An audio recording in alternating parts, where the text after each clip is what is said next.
Well, welcome to the Startup Espresso. I'm Hall T. Martin, the host of the show, where we talk about raising funding for your startup and the time it takes to have an espresso. I hope you enjoy this episode. Hello, this is Hall T. Martin with the Startup Funding Espresso, your daily shot of startup funding and investing. The business model shows where the company incurs costs in order to generate revenue. In diligencing a startup, spend some time analyzing the business model to determine how robust and profitable it is. Check the revenue to see how much is recurring, repeating, or one-off. The more revenue that is recurring based on contracts, the stronger the cash flow. Check the cost for customer acquisition and lifetime value of customers, even if it's not a recurring revenue business. There needs to be a healthy delta between the cost of acquisition and the total revenue from that customer. Revenue per customer should be at least 3x the cost of acquiring that customer.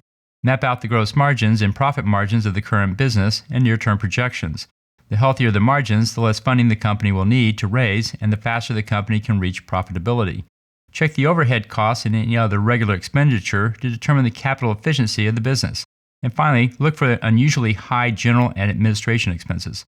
Thank you for joining us for the Startup Funding Espresso, where we help startups and investors connect for funding. Let's go start up something today. Hall T. Martin is the director of Investor Connect, which is a 501c3 nonprofit dedicated to the education of investors for early stage funding. All opinions expressed by Hall and podcast guests are solely their own opinions and do not reflect the opinion of Investor Connect. This podcast is for informational purposes only and should not be relied upon as a basis for investment decisions.